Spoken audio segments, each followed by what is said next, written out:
mina ngangahlaselwa umuntu emngcwabeni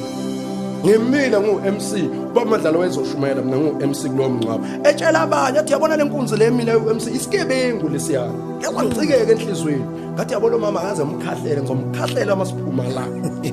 umoya ingcwele wangitshela wathi leli page walibhala bayalifunda abantu wakhathazeki ngaba akekho umuntu ozomkhahlela labhalwa uwe isigebengu phambi kwabantu. So abantu bafunda into yabhalwa uwe uma ufuna abashintsha abantu babona ipage elithi abhalelisha ipage kwadinga nginqume phambi kwaNkulunkulu ukuthi ngifuna ukuma kahle wonke umuntu oxoxa indaba yamayixoxa nami engayifihlile isobala yikho ngayifaka ngisho ama podcast ukuthi angiphiki benginjalo kodwa ngihlangene namandla ashintsha umuntu ngibheke emva kokuphenduka ukuthi ikhona yini imikhuba engiyenzile anginayo imikhuba engilandele emva kokuphenduka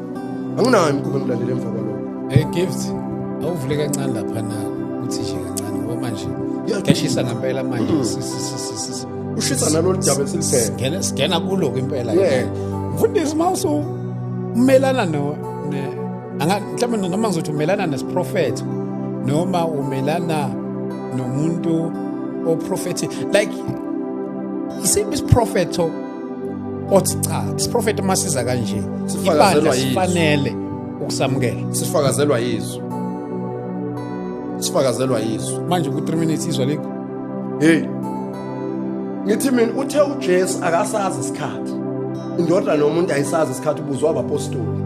wathi akasazi isikhathi nandoda nayisazi nangelosi saziwa ubaba yedwa